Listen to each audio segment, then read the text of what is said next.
welcome to Black News. Welcome to the Black News Network, BNN 247. I'm your host today, Brother Wall Smith-Bey, coming at you live on this Sunday, November 30th, 2025. I know that you all had a festive holiday, and that includes the ones that don't celebrate Thanksgiving. Some people they find ways to make this the holiday that they want it to be, and that's what they do, and that's okay. It's a beautiful holiday. Um, I don't know if you've ever seen the lights of the Christmas lights up in somewhere near Fort Worth, in Dallas, but it's a beautiful sight. And if you ever get an opportunity to go to this little whole community park where they do Christmas lights, I think you'd love it. And I know the kids will. If you got kids that you want them to understand the holidays, take them out to that park. Today, our topic is about how community disasters or how disasters bring our families, bring people together. And it's not as simple as it sounds, because you can live next to somebody right now you don't even know. You know everybody that live on your street? If you do, you're in less than 1% of America, because nobody knows who lives next door. You assume that you know who lives next door, but you don't know. You want to know who lives next door, but you don't know. It's almost like saying, are you prepared?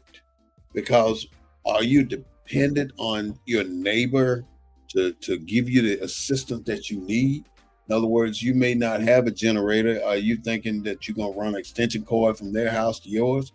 I'm talking to the average person. I ain't talking to people that have got millions and millions of dollars and they got room after room. But, when that time comes, when Mother Nature calls with a hurricane, with a tornado, with an earthquake, you ain't got very much to say, because you have no control of what that is. The only thing you can do is attempt to be ready for situations that may be coming your way.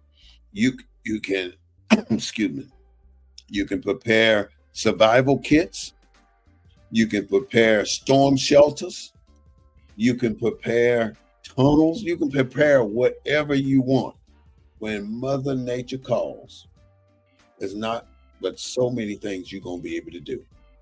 And in order for you to do those things, you're going to have to prepare some kind of way. But as I was saying, the following generations, the next 1, 2, 3 generations, are not going to be prepared for these things, because they figure somebody else is going to do it. The generations after us are thinking that somebody else is going to do it. And that's where the problem lies. And what it's going to boil down to, they're going to be the only ones available to do it, because most of the people that know how to do it are going to be too old to do it, and they're not going to get out there and try and do something that's going to hurt them. They can't do it anymore.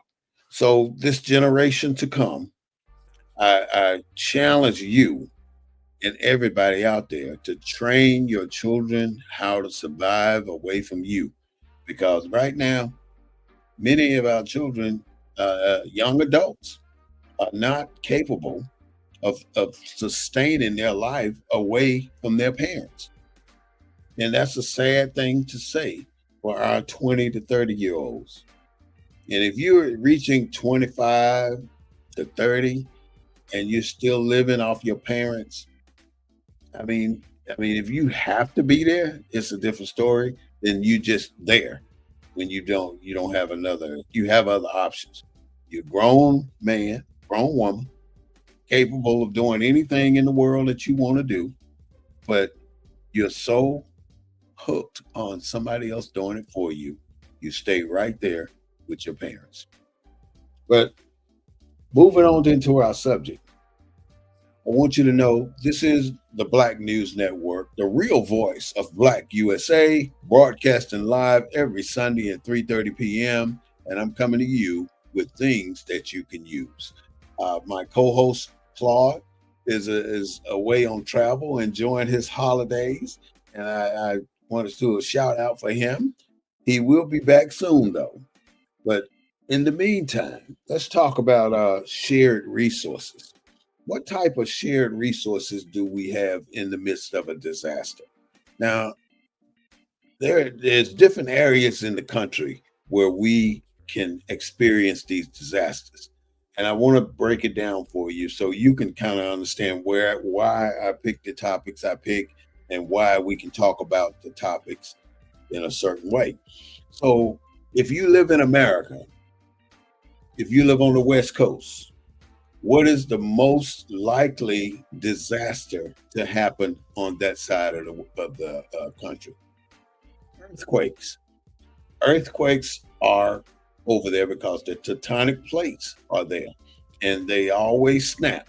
And when they snap, you see stuff like that bridge that collapsed a few years ago, several years ago in California. I don't know the city, and I ain't trying to pinpoint disasters. I'm just saying when disasters happen, you don't have control over what Mother Nature's going to do. So the only thing you can do as a human being is try and prepare for it. And that is to go and get your supplies, get the things that you need most for a particular type of disaster. And like I said, you have to have shared resources. What are you going to do about food? You can live without food 3, 5, 7 days. You can go a week, 10 days without food, but you cannot go 10 days without water. Your body cannot function without water. So if you're doing anything to stay afloat of what's happening out here in this world, you have a contingency of water. Don't depend on turning that faucet and getting your water. It may or may not be there. So my recommendation to you is to have a minimum of 2 cases of water. And a case of water consists of 40 bottles each. So you got 80 bottles of water, and you don't know how long it may be before somebody. I heard something on my thing. I don't know what it was, but you have so long before that I mean somebody may be able to help you or rescue you, and this is part of those shared resources. You may be able to help somebody who don't have water because they didn't get as prepared as you are. And like Nico said a few minutes ago when I was going through one of her songs, are you prepared? And that is the big question. Are you prepared? Because you may or may not be. And if you don't have a single thing set up for a contingency of yourself and your family or the people closest to you, then shame on you. You might need to get something together because that means if you ain't got a single thing prepared right now, that means you are dependent on somebody else to do that for you. If you don't have an escape route, if you don't have 2 or 3 ways to get to your where you are, that is not somebody else. That's you. You have to do that for yourself. So I'm saying, get a contingency plan under what we're talking about right now is shared resources. Now, what could they be? It's going to be food, shelter, and water. And if I don't have shelter, but I got the means to take the food that I want, what do you think I'm going to do? When I say I got the means to take what I want, what do you think I'm going to do? So that means what do you need to do to protect what you have as a resource? Food, shelter, and water. You've seen some of the movies how people start to act when shelter, when resources become rare and scarce, and people start to get hungry. Things change, relatives change, friends change, and my suggestion to you is be careful because you might be part of this situation. And don't ever think that you're never going to be part of this situation. Don't ever think that it's always going to be somebody else going through this situation. You are just as susceptible to that situation as anybody else. So don't think you're immune to what we're talking about here. The food, shelter, and water. If I need it and you have it, I'm coming at it. Not only me, but 100 other people know that you are the resource person. So they coming to you. So the object of the whole situation is to not only are you prepared for a situation to come your way, and you know that you're in this area that's prone to this type of disaster, you know what you need to do to prepare for this type of disaster. They got the wildfires in on the West Coast, and they consume millions of acres every single year, and you have no control over those wildfires. In Hawaii last year, it might have been earlier this year, the entire city burned. The entire city. The fire started on one side of town, and the wind was just right for that fire, and it blew that fire all the way into that city, and it covered every single home in that city, and everything burned up. Everything burned up. So these fires are just as bad. So you got all these disasters that are pending on Mother Nature. So you can't beat Mother Nature. So the only thing you can do is prepare yourself to try and deal with Mother Nature. Because when she get mad, she gonna do what she want to do, and you have no resources, nothing, no recourses. You're looking at direct aid. So now the disaster has happened. We talked about what's happening on the West Coast. Let's look at the mid. I'm going to go to direct aid in just a second. You go to the middle of America, the middle of the United States. What particular disasters could happen in the middle of America most of the time? Tornadoes. Now, if you have never experienced a tornado, you don't want to. Willie Jackson, you don't want to experience a tornado. I was in 3 tornadoes at one time, quite a while ago in 1971, February 21st at 6:30 p.m. And I'm telling you the exact date and time that these tornadoes hit, because that is something I could never forget. The exact day and the time these tornadoes hit. I'm telling you, it's nothing nice. Many of my friends died. Our house was destroyed. And what's so weird about this is that my grandmother's house was probably 10 feet away from my mother's house. And my grandmother was paralyzed. So she was already paralyzed before the tornado. So when the tornado hit, it skipped her house and tore ours down and tore the rest of the street up. Her house only had a few broken windows, and that is a blessing. That was a blessing for us, because we were not prepared for that. We were not prepared, but we've been prepared ever since.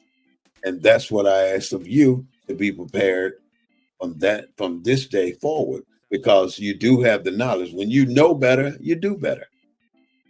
So on the East Coast, rain, rain, rain, hurricanes, from Florida on up, that usually sweep across the East Coast and flood all these cities, and they just get water from everywhere. So floods on the East Coast, tornadoes mid USA, and earthquakes and forest fires on the West Coast.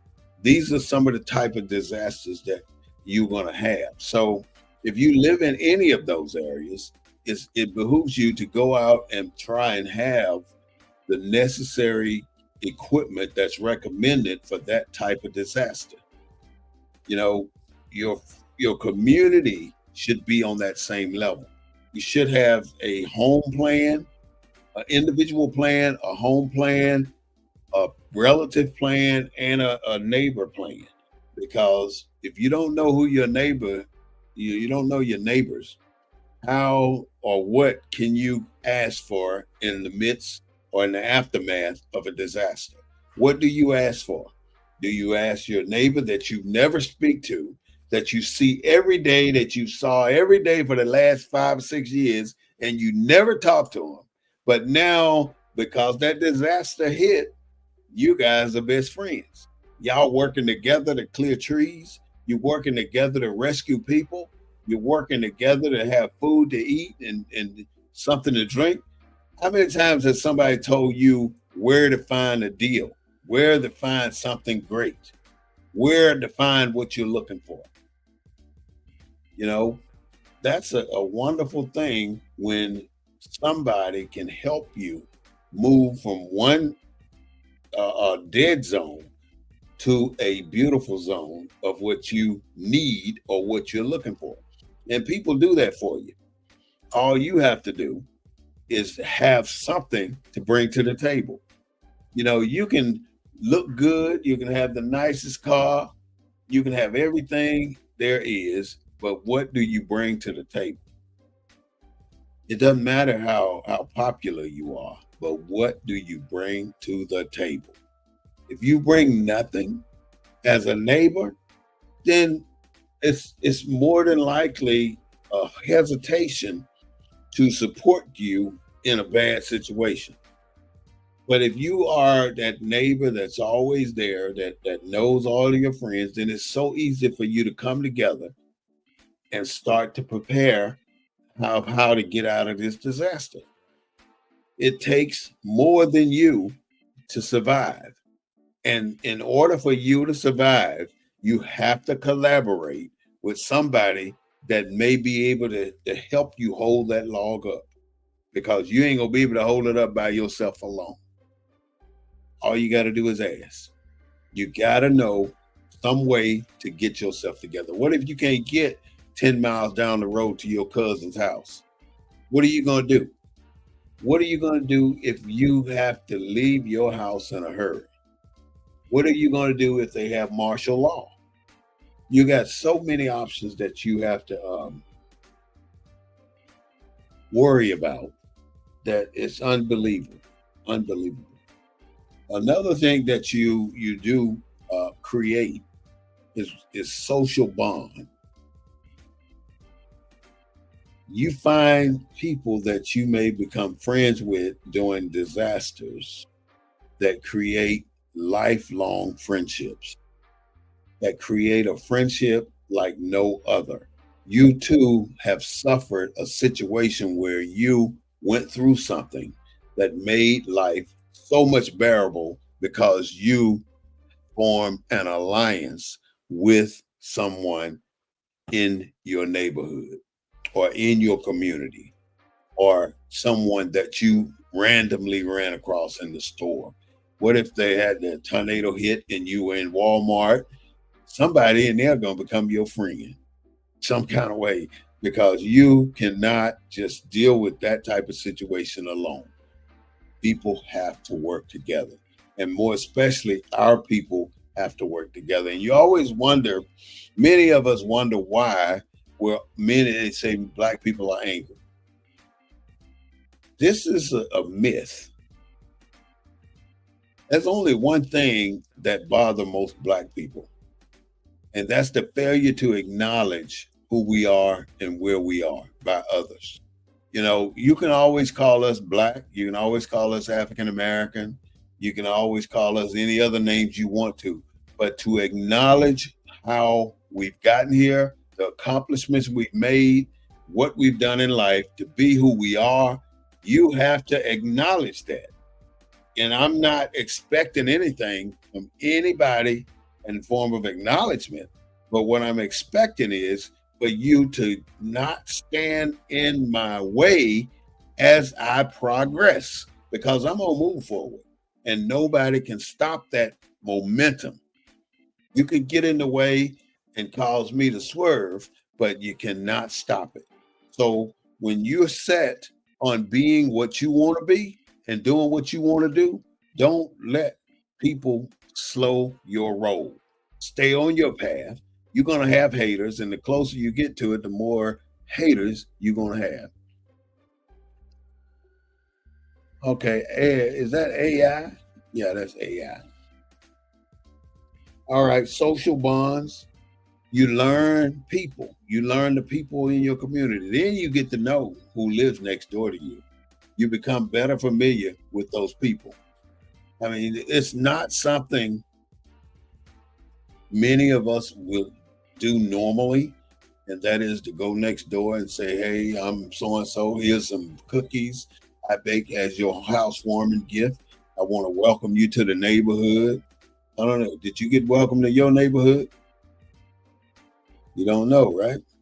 You just move in. You want to go on in and get yourself set up the way you want to, and not have to be worried about the neighbor coming over taking up your time. He who controls your time controls you. Community strengthening. Now that you all have suffered that disaster together, you are now forming a community situation where you can probably get on the city council. You can start holding community meetings. You can start going to the regular community meetings that they hold once a month.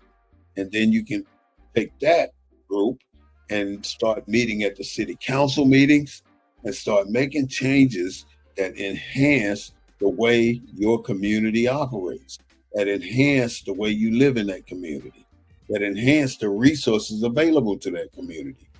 That is where you want to be. You don't want to be the one that not know how your community will respond to a tragedy or a disaster.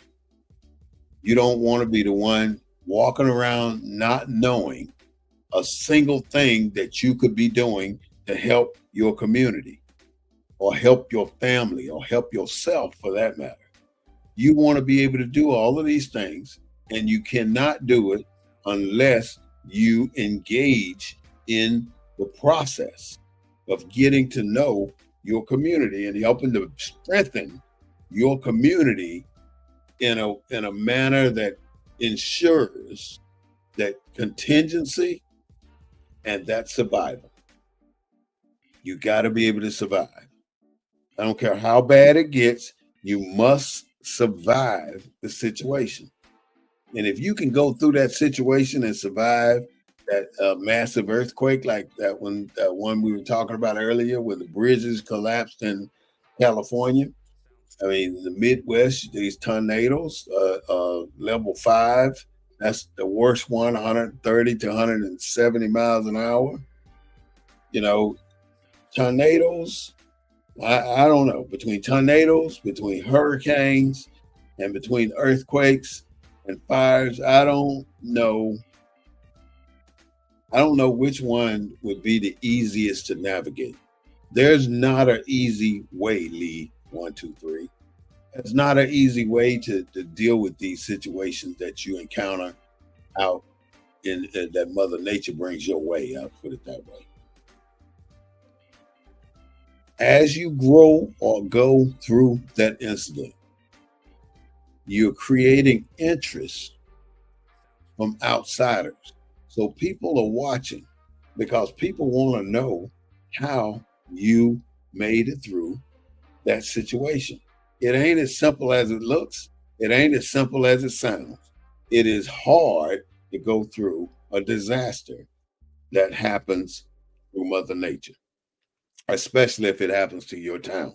Now, not long ago, they had all these tornadoes in Mississippi, and they started to show a lot of the situations that happened in Mississippi, and a lot of people were shocked to see that many of these communities have never developed into real communities. That it's a trailer house over here, it's a shed over here. It's people not actually forming communities in a way where they're in charge of their communities. They're afraid to mobilize. It's almost like the whole entire population of our people except for some are afraid to mobilize. You got the organizations that are available to help move forward past the disaster, but you also got organizations or companies that come in and push you further down the hole. You got contractors that take advantage of people. After the hurricane hit New Orleans, there are people still there trying to get their homes fixed. They got taken by contractors coming in there, taking their money and becoming taking their money and not doing the repairs that they said they was going to do. I think Hurricane Katrina was an eye opener for many Americans to see, for one, how bad it was and how many people died. Over 1,000 people died down there during that particular hurricane, and you saw how the American government responded to that tragedy. You saw how people who lived in the communities responded to that tragedy. Many people never went back to New Orleans. Many people just said, we're not going back because it scared them so bad that they refused to go back to their native land where they were born and raised. They're not going back. So you cannot run from Mother Nature, by the way, because you don't know what's next. You may be running to the exact place Mother Nature is going to hit next. So wherever you are, it doesn't matter what Mother Nature has in store for you.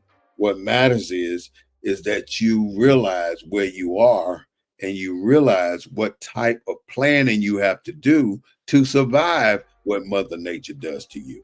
Because that is where you are. And you have to overcome, you have to improvise, and you have to adapt to the way of the world. You got to survive. Now, I know you've watched what's been happening in Ukraine and all over the country, and you see that there's no easy way to end that war in Ukraine. But there's so many things going on that you need to pay attention to. You know, bombings. We haven't experienced that in America, and we hope we never ever experience that in America because we don't know how. Many of us don't know how to respond to it. But there are millions of soldiers, former soldiers, that live in. And when I say soldiers, I mean Army, Navy, Air Force, Marines, and Coast Guard. There are many of us out here in this community, and many and all of us know survival because all of us have trained in survival. And you, as a person who really hasn't done very much on that level, then you should turn to your military people and ask them, what can I do to improve my chances of survival? Because if you do nothing, then your chances of survival equate to nothing. That is not somebody else's fault. That's your fault. You have to do this. And if you do it, then you up the percentage of your family or you surviving a major tragedy or incident in your community. You do that. You also inspire your neighbors that, oh, he's a doomsday prepper. Doomsday prepping is not necessarily what it sounds like. Doomsday prepping has stages. Just because you prepare for a storm doesn't mean you're a doomsday prepper. Just because you have a contingency of water doesn't mean you're a doomsday prepper. Just because you have food stored, a generator, that don't mean you are a doomsday prepper. That means you are prepared for what can occur and the neighborhood that you may live in. That's what that means. So you have to put yourself in that position of what are you going to do? Now, the topics we talk about on BNN 247 is not necessarily what you're going to hear on your local news, but it's what you should know already about survival. Because the bottom line on every situation and on every level is that we must survive. We must survive everything. Can you imagine how hard it was for our ancestors to work their way through these crises and these situations and these problems that occurred over the years, the hundreds of years, for them to survive, for them to get to a place where they got me on this planet now, alive and living well and doing the things that I do? Can you imagine how my ancestors had to manipulate the system to get me here? Same with you. How did they get you here? They did not get you here easily. It was not easy. It was hard for our families to put us in a position to be where we are now. And we must not squander these positions. We got to do what we have to do to make our position on the planet worthy of passing on our genes down the line. You got to do it. You got to prepare. You got to talk.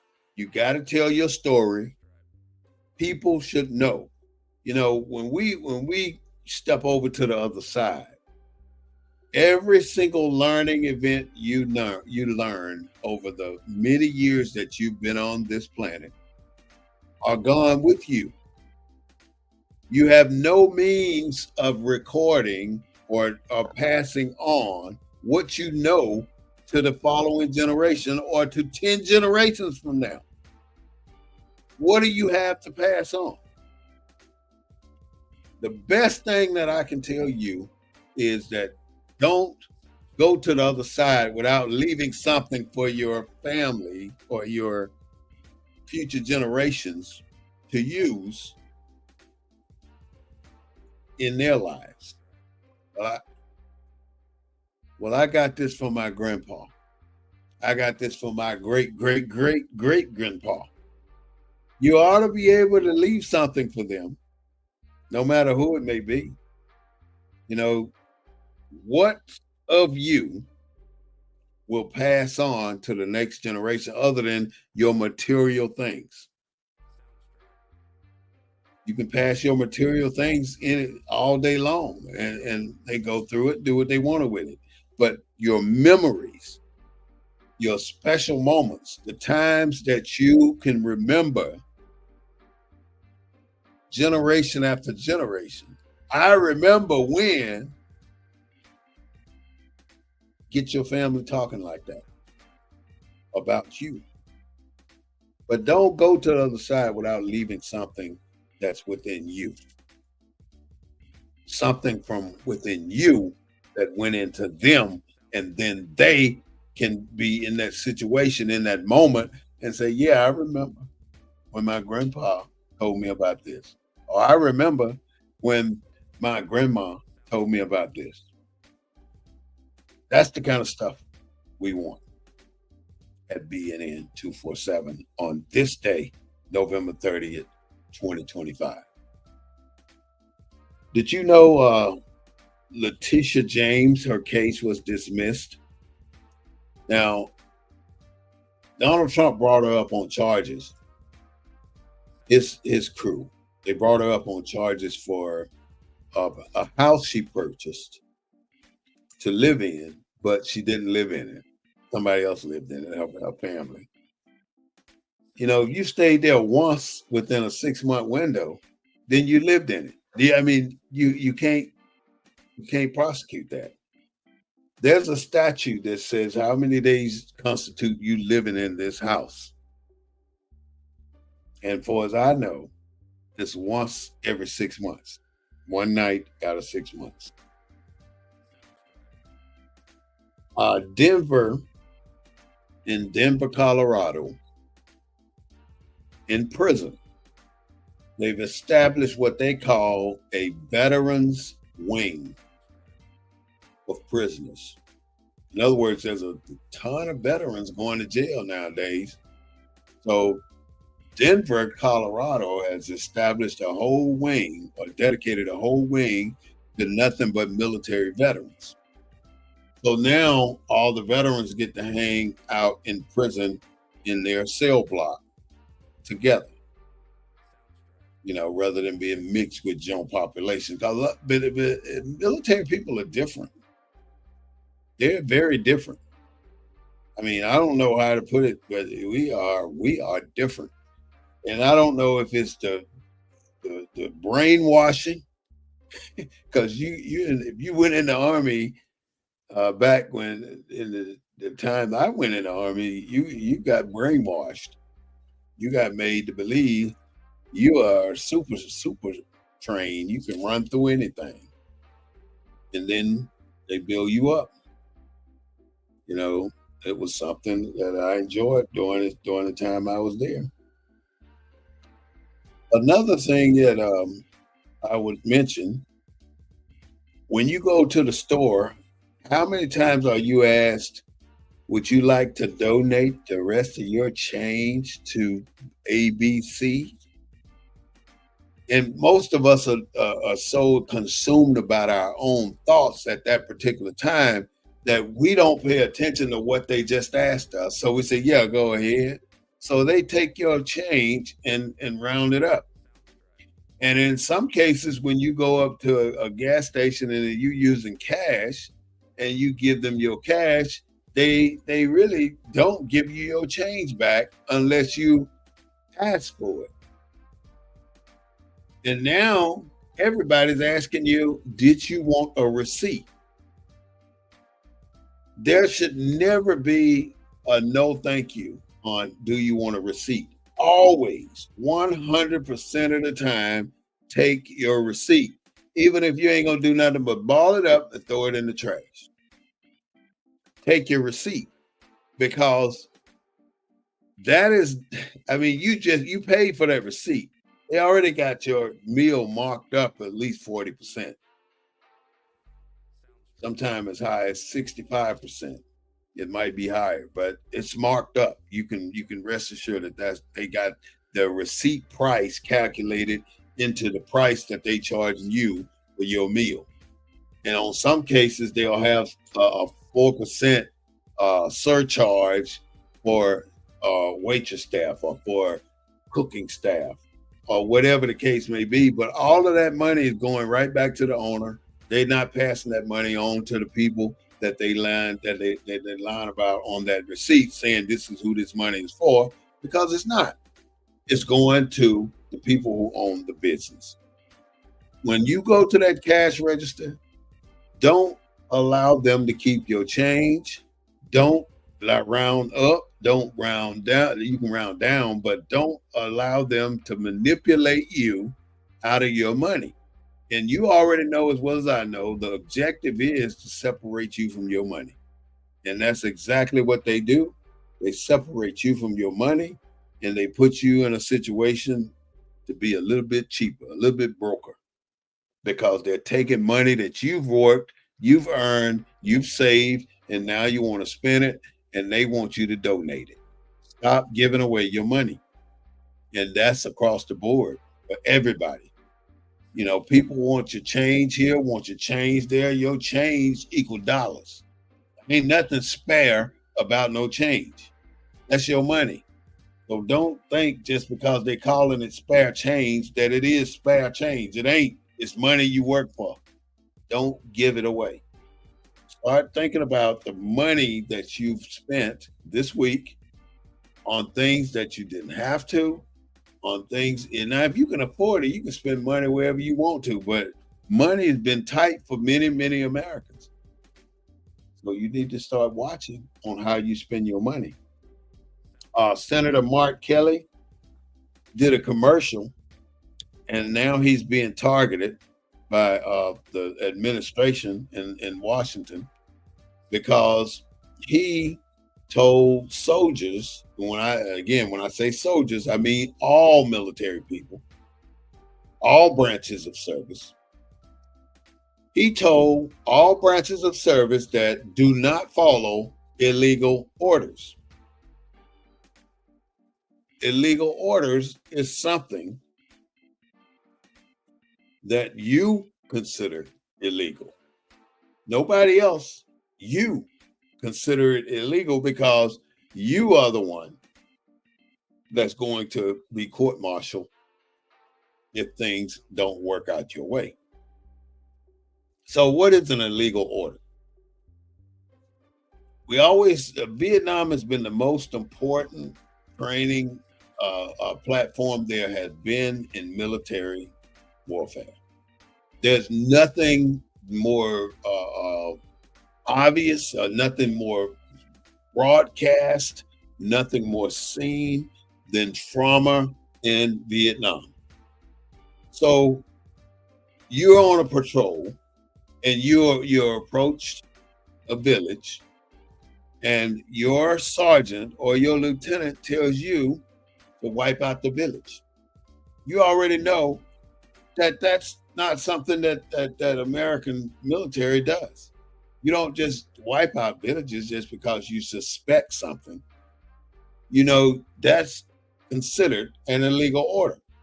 And even if you did follow that order, at the end of the day, when it's time for the court martial, you're still going to get court martial because you followed that illegal order, because you were part of it. You were there. So my suggestion to you, if you're in any situations where you're following illegal orders, know your uniform code of military justice, because that's who decides what that was. You decided was an illegal order. So when Senator Mark Kelly did this, he was targeted by the administration as being a traitor. So was Marjorie Taylor Greene. She was targeted as being a traitor. But the commercial makes sense. But yeah, maybe it was against the wrong administration. Who knows? Um, New York City Fire Department commissioner, he resigned after Mandami won the mayoral race in New York. You know, in other words, this is a sign. I'm showing you I don't approve of him winning this race. Well, I'm going to resign and I don't care what nobody thinks about it. So he basically showed his true colors after this young man won the mayoral election in New York. Good riddance to him. Somebody has to fill this void that we're having here in America. And this void that I'm talking about is somebody needs to step up and be a leader in our community. You know, although we have the NAACP, we all know that it just seems like it's so hard to get the results you want out of the NAACP. You know, it's got to be more to our leadership level than NAACP. Where else do we have individuals on a plane that we can choose from as our leaders? We don't. So, where do we begin to promote our leaders? We have no one. Well, Pastor Bryant, Jamal Bryant out of Atlanta, he's stepping up. He's voicing his opinion as an up and coming black man. I don't know if you want to consider another pastor for a leader. We've dealt with pastors all of our black history career to become wherever we are right now. We've dealt with black pastors. Are black pastors the people to change who our culture rests on? I mean, do they set the platform to tell who we are? Are they the people that make the level of success for us? Who are the black pastors that make up this level, this hierarchy level that's above where this Mason line is right here? Who's above this line making a difference for our entire race? And the problem is, which is, it's a problem for us, but it's not a problem for them because it's a successful disappearance. It's a disappearance of black people. They don't want us to have a culture. They don't want us to form a unanimous front of black people. But in America, you see that there are Chinese people. They got their own communities, their own money, their own way of government. In Chinatown, you got Japanese, they got their own. You got the Scottish, the Germans got their own. Where can we find ours? A German in Texas is just like a German in Minnesota. They German. But a black or African American or a Negro or whatever you want to call us, we're not the same. No, we have no connection whatsoever across this country. We cannot say all black Americans show up over here, all African Americans show up over here, all colored people show up over here, and all former descendants of slaves form up over here. How do you don't, there's nothing established for our people, which means we don't really have a solid number of what we are. But see, we've been bottlenecked into being black. And if you look at the definition of being black, it's the shortest definition of all the other races that they recognize. We gotta do better than what they recognize because we allow this is again when I said you prepare for a disaster in your neighborhood, so you don't be running around asking your neighbor for water if you need some and you got no other means to go get it. You already got it because you prepared for it. We're not prepared to move forward with our race because we are still struggling with who we are. And you think the people who put us in the situation gonna help us get out of it? Not today. Hell to the no. They're not gonna help us get out of this situation. The only people gonna get us out of it is us. That's why leadership is what we're missing. And it's so difficult to say who will be that person because the first time we get somebody up there, they're disappeared. There's so many problems that we have to deal with. There are groups that are really respectable and trying to do something here, but groups that form based on fiction, groups that form based on fiction, fiction being non-truthful or non-factual are questionable to be in leadership. Because if you are forming your group on fiction, then you're asking everybody to follow you down a dirt road, a road that leads to nowhere. Because you don't have anything to go on that you can stand on. You have something to go on, but you can't stand on it. Because you have no proof. Prove it. That's all you got to do. Prove it. We still haven't gotten the Epstein files released, even though DT signed it. Military orders, leadership discussed.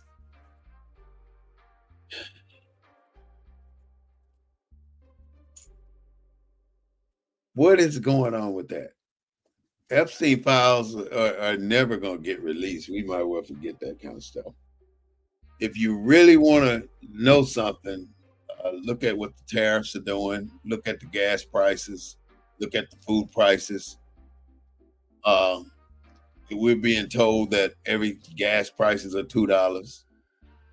That food prices are down. Grocery prices are down. If you were a White House reporter and you stood there and asked a legitimate question about what's going on, you run around keeping score. Oh, I stopped 8 wars. I stopped 9 wars. And here it is. You got people, American people who've earned their credentials now. They earn their credentials, not through swindling people, but through accreditations. They've earned their credentials. So now you're in front of an administration and you ask a question and you're being called stupid because the question can't be answered. And then you go personal on human beings that have nothing but respect for you, and then you go personal on them and to degrade them to a level that's unacceptable to human beings. And it's 100% unacceptable coming from the POTUS, which is the top person, what is it, TPIC, the top person in charge. The TPIC, the TPIC, should have more manners and more common sense and more respect for his fellow Americans than displayed. Why would you call somebody Miss Piggy? Or why would you call a seasoned reporter stupid? See, these reporters allowing him to get away with that kind of stuff. James, good to see you. The reporters are allowing this person to get away with that kind of stuff. We already know about the plane crash for the UPS. One thing I want to just reiterate is what I talked about the Democrats. The Democrats, I already knew they were going to cave in when DT would never give up. He wouldn't. The Republicans were never going to cave in on that situation when the government was shut down. It's sad that that's what we have. They should just stop asking them questions. Right, James. That's a good comment, man. Why? I mean, it might work. Don't ask him anything because then he won't have to be insulting to those people. But it's the Americans' privilege to ask the POTUS questions. I mean, what's wrong with asking him a question? That doesn't make you stupid. That doesn't make you a person open for insults. Just because you asked a question, you can be insulted, and it's illegal for you to respond when somebody makes a mockery of you. But you really make a mockery of yourself, even though you're talking about somebody else. No more pennies. So all of you that's saving pennies, they're gonna be worth something in 100 years. Eugene, good to see you.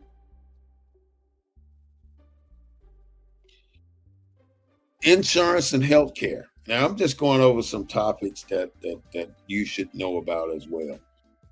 Um, Insurance, I'm sorry to say, is going up no matter what.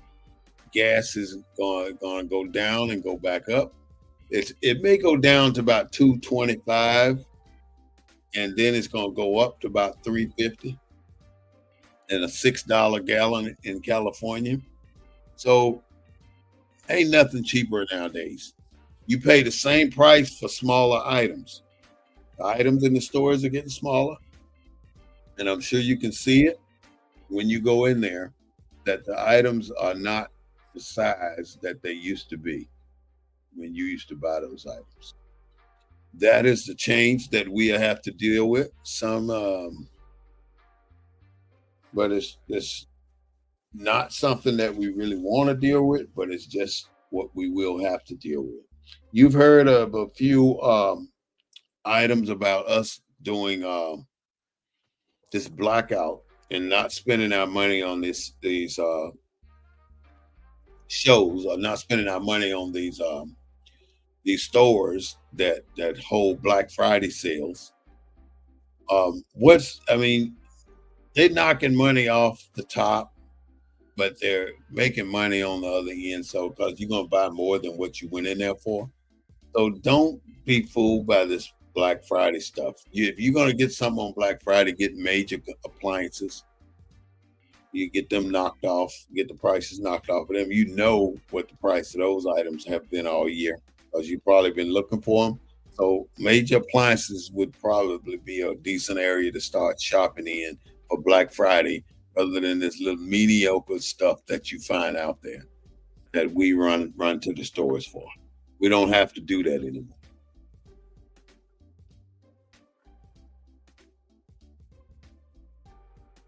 But you know, Starbucks, Starbucks uh, got 65 stores that they're closing, and they also have over 2,000 stores right now.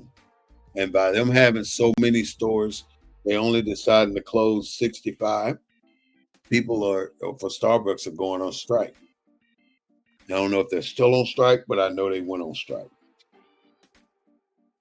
Savannah, Georgia is a great place to live, by the way. More people in America are moving to Savannah, Georgia, and that's a wonderful thing.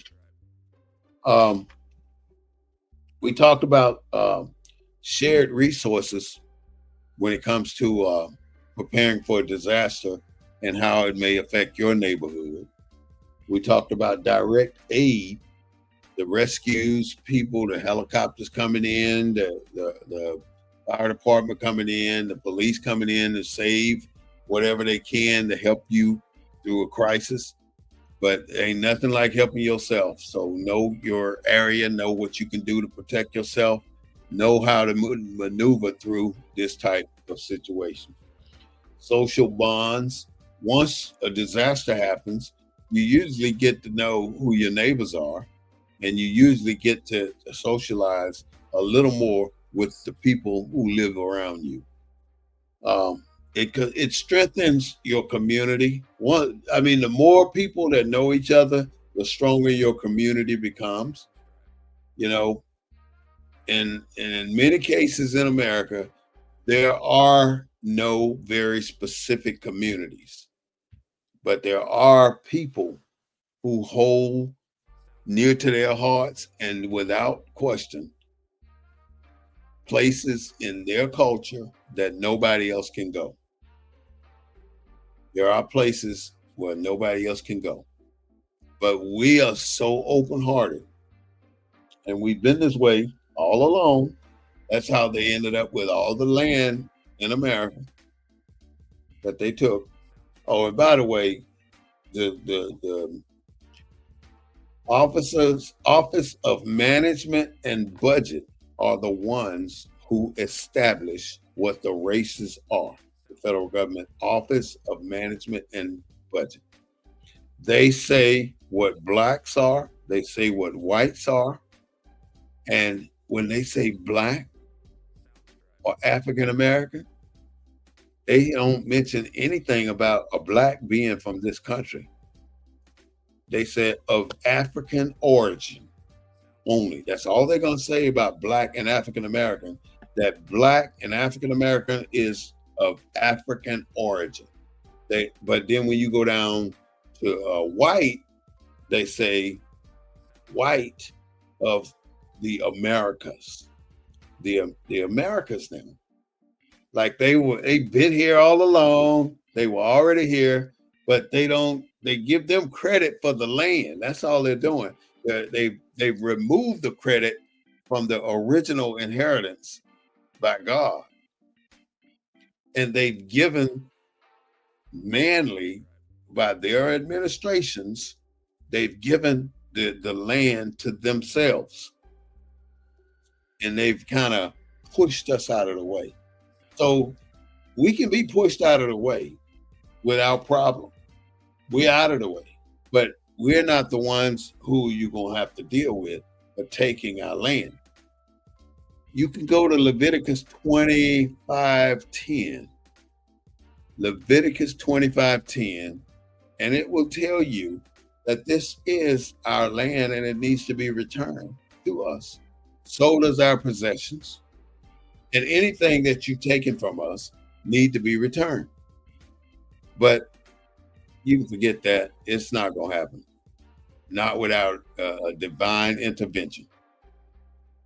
That is the only way we'll get that back. Because I'm sure they will fight tooth and nail to keep their thousands of acres under one man, to keep their billions of dollars under one man. They'll not give that up. They will not give it up. You know, in South Africa, when Nelson Mandela became president, he beat de Klerk. That's when they started to repatronize the owners of land in Africa. In other words, they started removing land that white people had possessed and giving it back to the original inhabitants.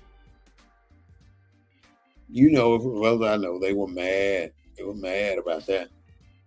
But it was the right thing to do because that is what was required. Sooner or later, the same thing is going to happen here. The land that was taken will be given back to the original Americans, which are the black people.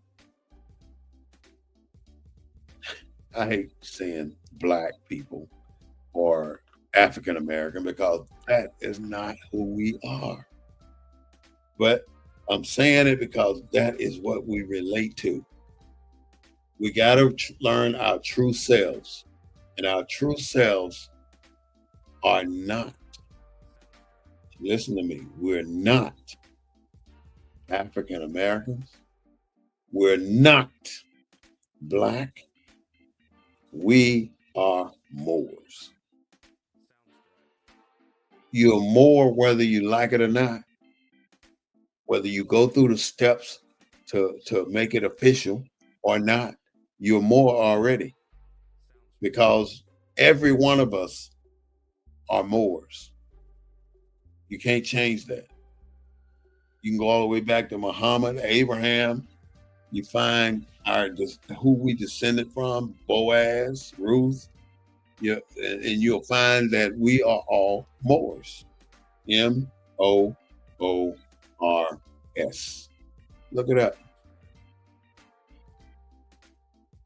We create organizations based on the situations that we've been through and how we can improve those situations. We create friends, we create bonds, we create relationships with other entities around the city that know that this was a situation that we need to fix. And lastly, we are the luckiest people on the planet. Each person is the luckiest person on the planet because each person has a right to be here.